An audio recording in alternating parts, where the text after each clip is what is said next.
Hola, querido amigo, bienvenido nuevamente a este tu curso, El mejor manual de crianza.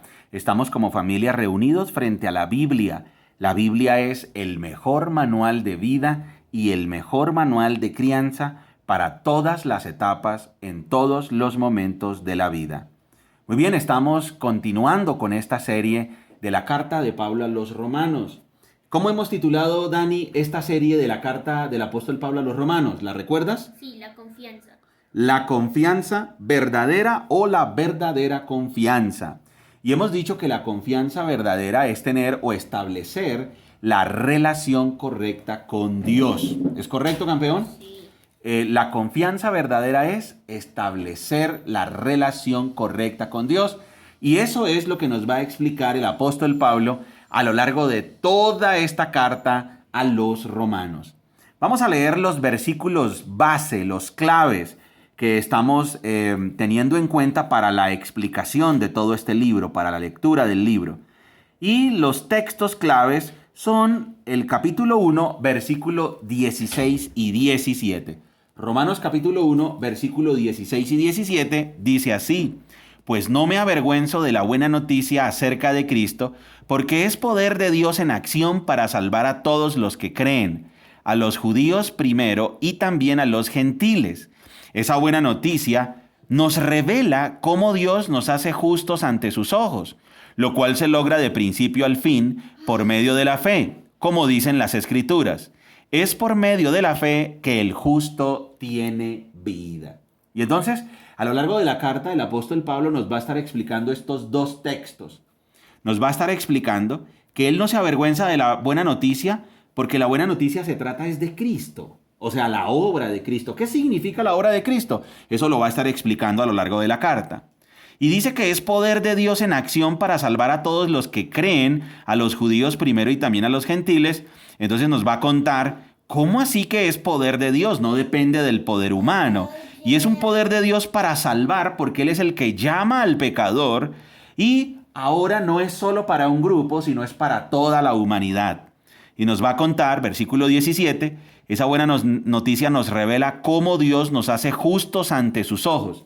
Eso quiere decir cómo Dios nos declara no culpables. ¿Qué significa eso?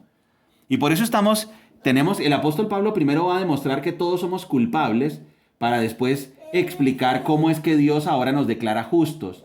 Porque entonces alguien podría pensar, bueno, ¿y qué gano yo con que Dios me declare justo si pues yo soy justo? Entonces pues el apóstol Pablo va a demostrar que no todos son justos, que no hay ni uno solo justo. Lo cual se logra de principio a fin por medio de la fe. Como dicen las Escrituras, es por medio de la fe que el justo tiene vida. Este tema de la justicia por medio de la fe es algo común en todas las Sagradas Escrituras, y eso lo va a demostrar también el apóstol Pablo. No es que ahora que vino Cristo somos salvos por la fe.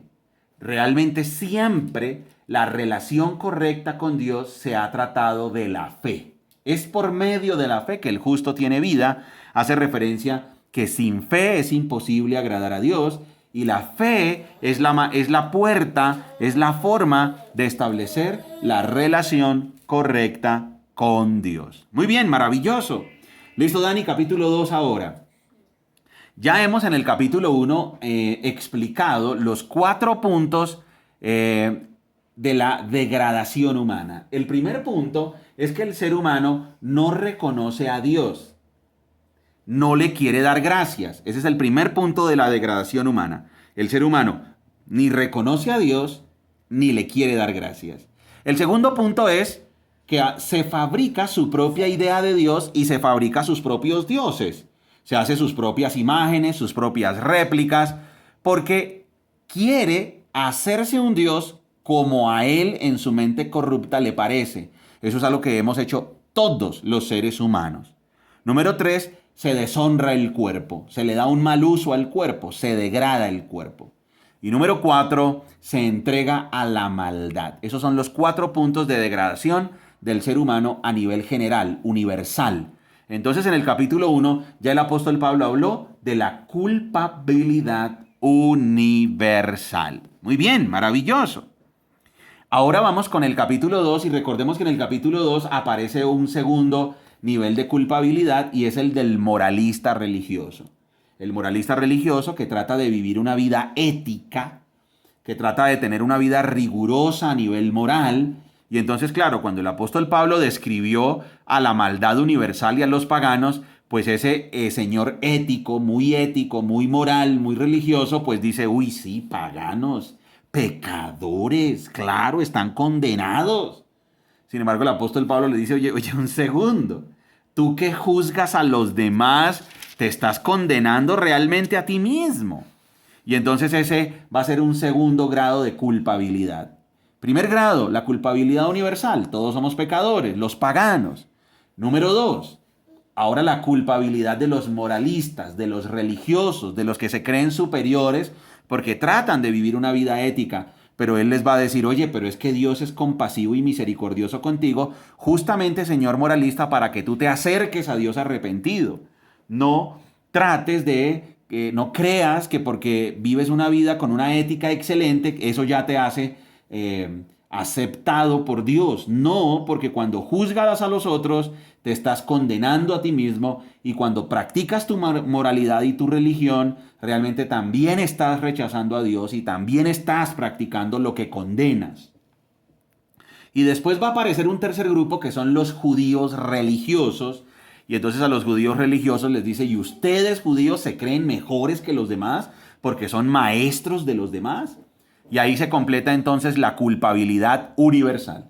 Primero los paganos, después los que tienen una vida ética y moral y después los judíos.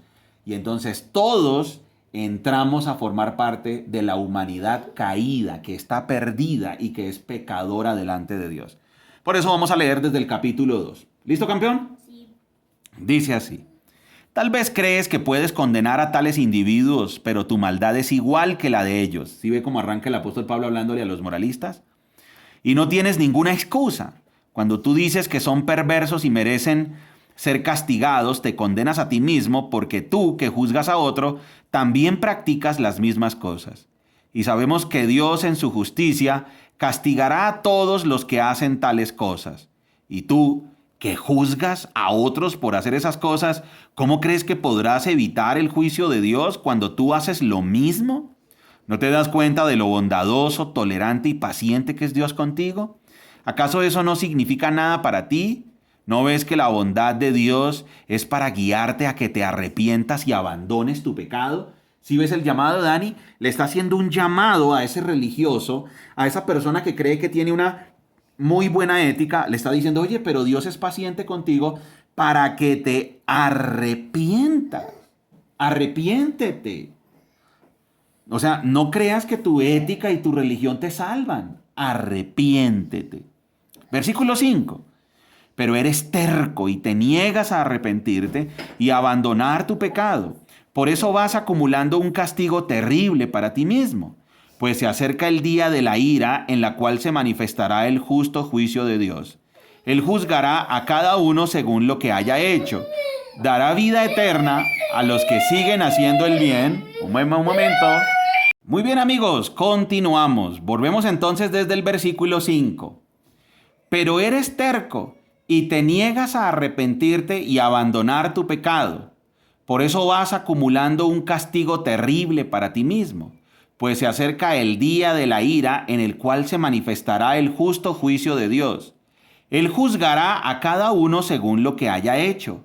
Dará vida eterna a los que siguen haciendo el bien, pues de esa manera demuestran que buscan la gloria, el honor y la inmortalidad que Dios ofrece.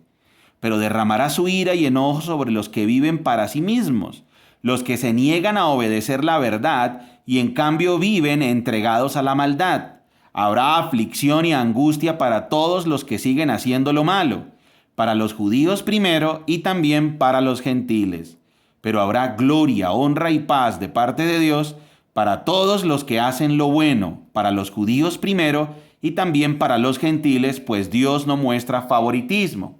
Aquí quiero aclarar que hacer lo bueno, el apóstol Pablo aquí no se está refiriendo, y él lo va a explicar más adelante en los capítulos 7 y 8, hacer lo bueno no hace referencia al que se gana el cielo con su moralidad, sino hacer lo bueno, es el que recibe el poder para hacer lo bueno de parte del Espíritu Santo cuando ha nacido de nuevo. La única manera de darle gloria a Dios, la única manera de cumplir los estándares de Dios es cuando nacemos de nuevo y Él nos da el poder para obedecerle. Eso ya lo va a explicar el apóstol Pablo en los capítulos 7 y 8. Recuerda, querido amigo, y recuerda, Dani, que la Biblia se explica a ella misma y lo que a veces no entendemos en una parte, el autor lo explica o la Biblia lo explica más adelante. Muy bien. Versículo 12. Los gentiles serán destruidos por el hecho de pecar, aunque nunca tuvieron la ley escrita de Dios, y los judíos, quienes sí tienen la ley de Dios, serán juzgados por esa ley porque no la obedecen. Pues el simple acto de escuchar la ley no nos hace justos ante Dios. Es obedecer la ley la que nos hace justos ante sus ojos. Versículo 14. Aún los gentiles, quienes no cuentan con la ley escrita de Dios, muestran que conocen esa ley cuando por instinto la obedecen, aunque nunca la hayan oído. Ellos demuestran que tienen la ley de Dios escrita en el corazón, porque su propia conciencia y sus propios pensamientos o los acusan o bien les indican que están haciendo lo correcto. Y el mensaje que proclamo es que se acerca el día en que Dios juzgará por medio de Cristo Jesús la vida secreta de cada uno. El gran problema entonces está en nuestra vida secreta. Muy bien, maravilloso. Estamos entonces en una sección del libro de la carta de Pablo a los Romanos, en una sección que está mostrando la culpabilidad. La culpabilidad, ya vimos de quién, universal. Todos los seres humanos somos culpables. Y ahora hay un grado de culpabilidad también para los moralistas y los religiosos. Los que tratan de vivir una vida ética y juzgan a los demás también son culpables. Por eso, Dani, no podemos caer nosotros en juzgar o señalar a los demás porque no somos mejores que los demás. No podemos pensar que porque tratamos de vivir una vida ética y moralmente correcta, tenemos el derecho de juzgar a otros, porque si juzgamos a otros, realmente nos estamos juzgando a nosotros mismos, es lo que está diciendo el apóstol Pablo. Y que realmente si yo trato de vivir una vida ética y moral, realmente Dios es el que me está llamando a que me arrepienta y Él me tiene paciencia también y es misericordioso para que corra en arrepentimiento a Él y me arrepienta. O sea, el apóstol Pablo está demostrando, nadie está exento de pecado, nadie, todos somos culpables. Es culpable el pagano, el que adora ídolos, el que deshonra su cuerpo, el que se entrega a la maldad, y es culpable el moralista. Y el apóstol Pablo en la última frase que leímos dice que Dios va a juzgar la vida secreta de cada uno. Y entonces ya tenemos primer grupo, universal, segundo grupo, los moralistas, y ahora vamos a entrar con el tercer grupo, que son los judíos. Versículo 17. Tú que te llamas judío, confías en la ley de Dios y te jactas de tu relación especial con Él. Tú sabes lo que a Él le agrada, sabes bien qué es lo correcto porque se te ha enseñado su ley. O sea, está diciéndole, oye, ¿y tú judío, que tienes la ley de Dios, que tienes el Antiguo Testamento, que tienes las Sagradas Escrituras?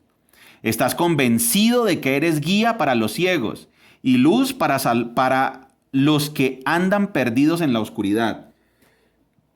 Aquí entonces le dice, oye judío, tú te crees de mejor raza. Tú te crees mejor además porque tienes nada más ni nada menos que la misma ley de Dios y entonces te crees instructor de los indoctos, te crees luz de los ciegos. ¿Piensas que puedes instruir al ignorante y enseñar a los niños los caminos de Dios? Pues estás seguro de que la ley de Dios te da pleno conocimiento y toda la verdad. Ahora bien, si tú enseñas a otros, ¿por qué no te enseñas a ti mismo? Uy, uy, uy. Predicas a otros que no se debe robar, pero tú robas. Dices que está mal cometer adulterio, pero tú cometes adulterio. Condenas la idolatría, pero tú usas objetos robados de los templos paganos. Te sientes muy orgulloso de conocer la ley, pero deshonras a Dios al quebrantarla. No es extraño que las Escrituras digan, los gentiles blasfeman el nombre de Dios por causa de ustedes. La ceremonia judía de la circuncisión solo tiene valor si obedeces la ley de Dios, pero si no obedeces la ley de Dios no estás en mejor condición que un gentil incircunciso. Entonces está ahora acusando de culpabilidad también a los judíos que tienen la ley, pero que es imposible obedecer la ley porque no se trata de llegar a Dios por medio de la obediencia a la ley, sino se trata de llegar a Dios es por medio de la fe. Y eso lo va a explicar más adelante el apóstol Pablo en los capítulos 9 y 10 y 11. No se trata de los judíos pensaban que se podían acercar a Dios a su manera, obedeciendo la ley a su manera, cuando siempre se trató de la manera de Dios y por la fe.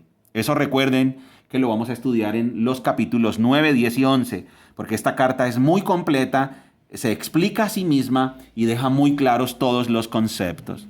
Y si los gentiles obedecen la ley de Dios, ¿acaso Él no los considerará su propio pueblo? De hecho, los gentiles incircuncisos que cumplen la ley de Dios los condenarán a ustedes, judíos que están circuncidados y tienen la ley de Dios, pero no la obedecen. Pues no es un verdadero judío, pues no se es un verdadero judío solo por haber nacido de padres judíos, ni por haber pasado por la ceremonia de la circuncisión. O sea, les está diciendo, no crean que, eres un verdadero judío solo porque naciste judío y solo porque tienes una ceremonia encima. No creas eso. La relación correcta con Dios no es por herencia. O sea, no es que tú digas, Dani, no, yo voy a ir al cielo porque tengo unos padres que leían la Biblia y creían en Cristo. No, eso no es por herencia. Es cada persona acercándose a Dios a la manera de Dios, por la fe y con el poder de Dios, el nuevo nacimiento. No, un verdadero judío es aquel que tiene el corazón recto a los ojos de Dios. La verdadera circuncisión no consiste meramente en obedecer la letra de la ley, sino que es un cambio en el corazón. ¿Sí ves, Dani? Aquí está hablando el apóstol Pablo del nuevo nacimiento.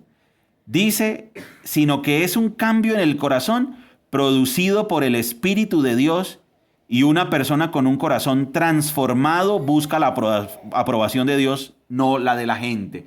Aquí el concepto del nuevo nacimiento queda clarísimo. O sea, no se trata de agradar a Dios a tu manera, sino se trata de acercarte a Dios en los términos de Dios y Él te da el poder para obedecerle, porque con el poder del Espíritu Santo te hace nacer de nuevo para que le des gloria. Muy bien, maravilloso. Capítulo 3.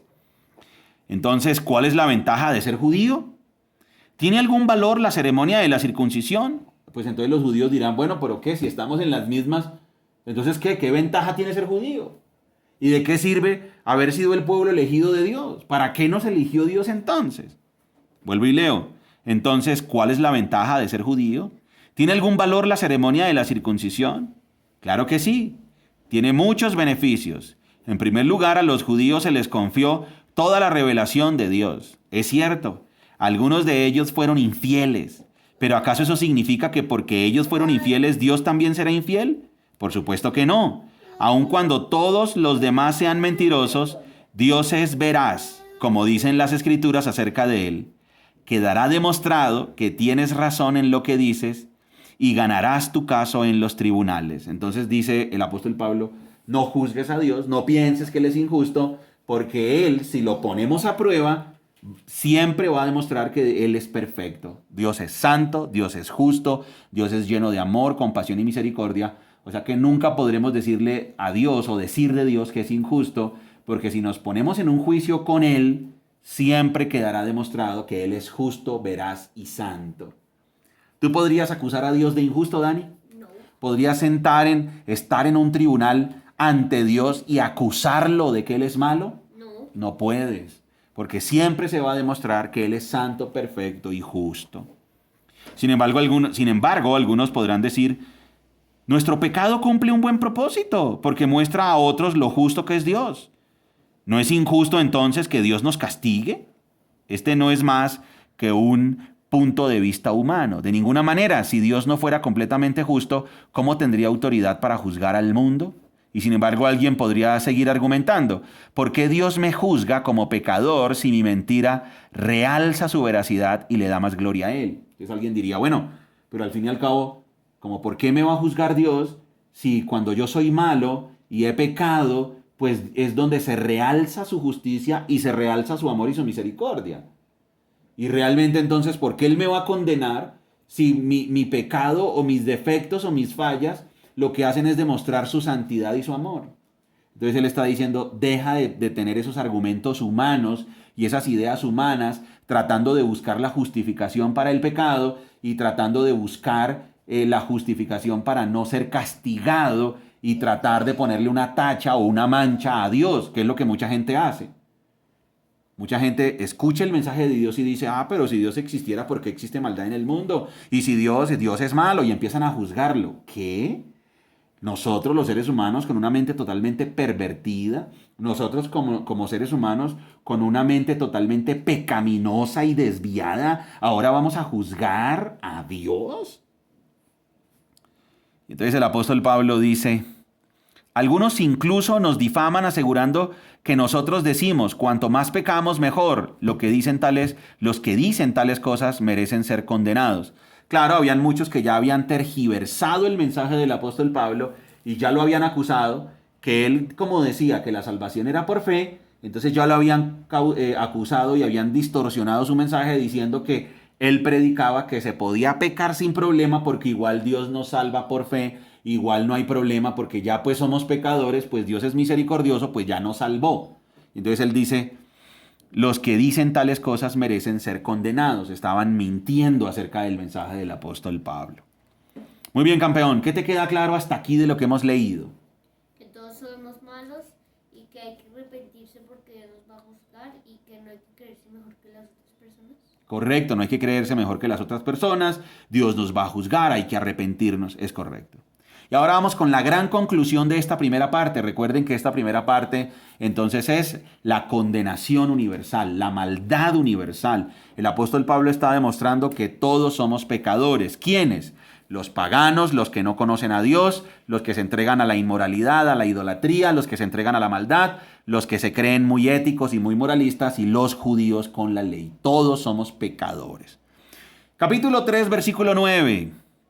Ahora bien, llegamos a la conclusión de que los judíos somos mejores que los demás. Para nada.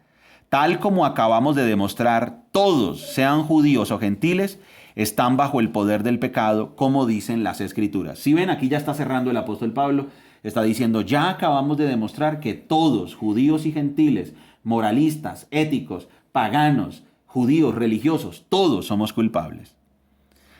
Versículo 10, como dicen las Escrituras, no hay ni un solo justo, ni siquiera uno, nadie es realmente sabio, nadie busca a Dios, todos se desviaron, todos se volvieron inútiles. No hay ni uno solo que haga lo bueno, ni uno solo. Lo que hablan es repugnante como el olor que sale de una tumba abierta, su lengua está llena de mentiras, veneno de serpientes gotea de sus labios, su boca está llena de maldición y amargura, se apresuran a matar, siempre hay sufrimiento y destrucción en sus caminos, no saben dónde encontrar paz, no tienen temor de Dios en absoluto. El diagnóstico es funesto, Dani. El diagnóstico es terrible. Somos malos. El apóstol lo acaba de demostrar. Obviamente la ley se aplica a quienes fue entregada porque su propósito es evitar que la gente tenga excusas y demostrar que todo el mundo es culpable delante de Dios. Pues nadie llegará jamás a ser justo ante Dios por hacer lo que la ley manda. La ley sencillamente nos muestra lo pecadores que somos. ¿Para qué existen los 10 mandamientos? ¿Para qué existe el Antiguo Testamento? Para demostrar que somos pecadores y necesitamos acercarnos a Dios a través de la fe, por medio de su Hijo Jesucristo, y recurrir a la misericordia de Dios y a su compasión, porque Él es el único bueno.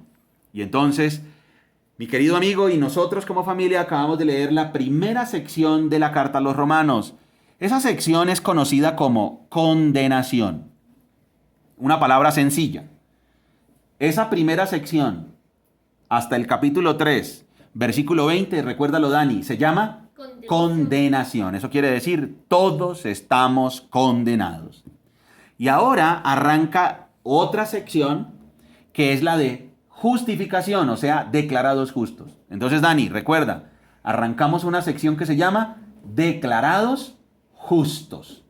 Primero, Pablo nos tuvo que demostrar que somos condenados para que ahora sí entendamos la buena noticia de que, ok, pero ahora el cielo es gratis, claro, como no hay chance de ganarnos el cielo por nosotros mismos, eso es una terrible noticia, pues ahora necesitamos la buena noticia, y es que Dios, en su misericordia, bondad y compasión, nos regala el cielo. Y entonces esta sección por eso se llama justificación, el cielo es gratis. Versículo 21. Pero ahora, el pero anuló lo anterior, o sea, el pero dice tranquilos. Tranquilos, ok, malas noticias, somos malos, estamos perdidos, somos pecadores. Pero ahora, tal como se prometió tiempo atrás en los escritos de Moisés y de los profetas, Dios nos ha mostrado cómo podemos ser justos ante Él sin cumplir con las exigencias de la ley. Dios nos hace justos a sus ojos cuando ponemos nuestra fe en Jesucristo, y eso es verdad para todo el que cree, sea quien fuere. Entonces, un pecado y una maldad universal, los paganos, los moralistas y los judíos. Pero ahora los tres, todos, los paganos, los judíos, los moralistas, todo ser humano tiene que saber que Dios nos hace justos a sus ojos a través de la fe. Maravilloso, qué buena noticia. De eso se trata el Evangelio, una buena noticia. Versículo 23. Pues todos hemos pecado. Nadie puede alcanzar la meta gloriosa establecida por Dios. Quiere decir, es imposible ganarnos el cielo. Todos hemos pecado. Todos hemos pecado. Vuelvo a leer el 23. Pues todos hemos pecado. Nadie puede alcanzar la meta gloriosa establecida por Dios.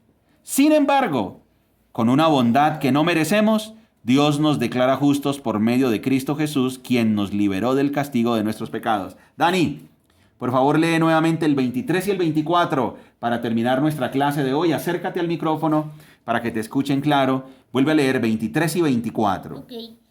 Pues todos hemos pecado, nadie puede alcanzar la meta gloriosa establecida por Dios. Sin embargo, Dios nos declara justos gratuita y bondadosamente por medio de Cristo Jesús, quien nos liberó del castigo de nuestros pecados. Gracias, campeón. Pues todos hemos pecado. Nadie puede alcanzar la meta gloriosa establecida por Dios. Sin embargo, con una bondad que no merecemos, Dios nos declara justos por medio de Cristo Jesús, quien nos liberó del castigo de nuestros pecados. Maravilloso, querido amigo. Hemos terminado clase número 155 de tu curso, El Mejor Manual de Crianza. Esperemos que podamos meditar todos en estas verdades tan profundas. Verdades acerca de quiénes somos. Somos muy pecadores, pero hay una magnífica noticia, una muy buena noticia, y es que ahora Dios nos declara justos. Todos hemos pecado. Nadie puede alcanzar la meta establecida por Dios, pero Dios nos declara justos a sus ojos si depositamos nuestra fe, nuestra confianza en lo que Cristo hizo. Por eso entendemos la introducción que hizo el apóstol Pablo en el versículo 17, 1:17. Esta buena noticia nos revela cómo Dios nos hace justos ante sus ojos, lo cual se logra de principio al fin por medio de la fe. Como dicen las Escrituras, es por medio de la fe que el justo tiene vida. Muy bien, amigo. Por favor, continúa estudiando este libro de los Romanos. Nos veremos en nuestra próxima clase. ¡Chao!